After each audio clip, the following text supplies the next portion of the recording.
जय माँ काली। तंत्र और तांत्रिक को हम उतना ही जानते हैं जितना कि हमें बॉलीवुड ने दिखाया है, समझाया है, या फिर हमारे आसपास जो ओझा सोखा रहते हैं उनको देखकर हम ये जानते हैं कि ये तंत्र है, ये तांत्रिक है। पर तंत्र इससे भी कहीं अलग है और ये तंत्र तो है ही नहीं।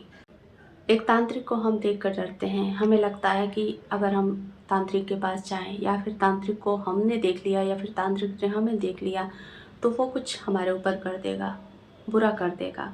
पर देखिए, जो असली तंत्र को समझने वाला व्यक्ति है, जो असली तांत्रिक है, वो कभी किसी का बुरा नहीं करेगा।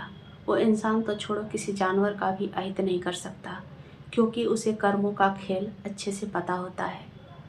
कौन से कर्मों का क्या परिणाम होगा, उसके जीवन पर उसका क्या प्रभाव होगा, उसके परिवार पर उसका क्या प्रभाव पड़ेगा। तो तंत्र से सबसे पहले तो डरना छोड़िए, क्योंकि तंत्र में डर का और अंधविश्वास का कोई जगह नहीं है।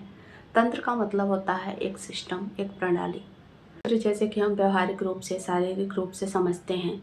पाचन तंत्र, रुधिर तंत्र, रुधिर यानी कि ब्लड, आपको शायद भूल गए होंगे आप लोग, आपको पढ़ाया गया होगा।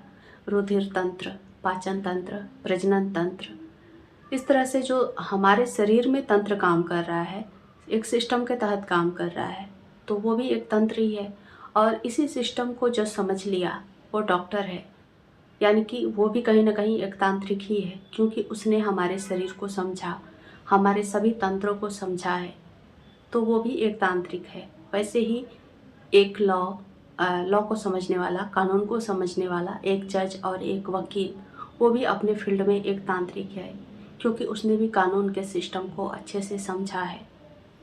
वैसे ही हर फील्ड का व्यक्ति एक तांत्रिक है, क्योंकि उसने अपने फील्ड की वो सभी जानकारियाँ एकत्रित की हैं, उनको समझा है।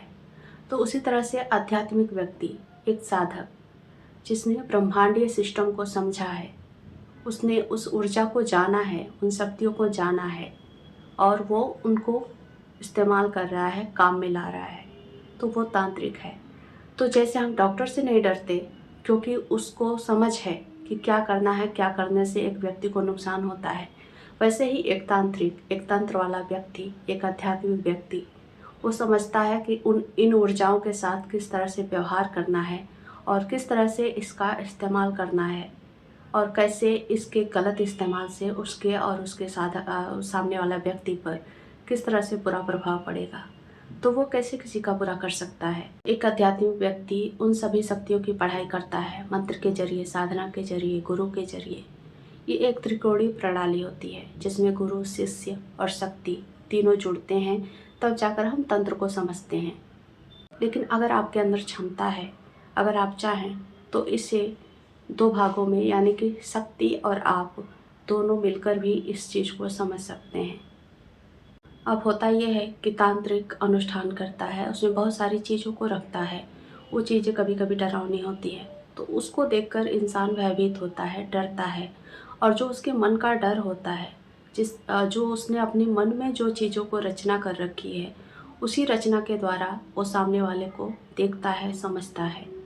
चूँकि वो तांत्रिक है, चूँकि वो आध्यात्मिक व्यक्ति है, तो वो पदार्थ को इकट्ठा करता है। पदार्थ यानी कि शिव, शिव को इकट्ठा करता है शक्ति को समझने के लिए। यानी कि जो उसने अनुष्ठान में जो चीज़ों का इस्तेमाल किया, या फिर जो अभी हम घर में साधना कर रहे हैं, तो भी हम कुछ सामग्री रखते हैं। सामग्री यानी कि शिव के रूप में हम उसको स्थापित करते हैं और एक प्रक्रिया करते हैं। प्रक्रिया में मंत्र जाप होते हैं, ध्यान होता है। तो वो जो चीज़ें करी जाती हैं वो प्रक्रिया होता है, यानी कि शक्ति। और जब शिव शक्ति को एक साथ समझ लिया जाए, तो वहीं से तंत्र की उत्पत्ति होती है। और जिसने भी शिव और शक्ति को समझा, वही तंत्र को समझ सकता है। बाकी तो सब हमारे नज़रिए के ऊपर डिपेंड करता है कि किस चीज़ को देखकर, किस व्यक्ति को देखकर हम क्या विचार लाते हैं, और उसी विचार को हम उस विषय वस्तु पर थोप देते हैं, जबकि वो असल में वैसा नहीं होता। असल में वो सत्य नहीं है।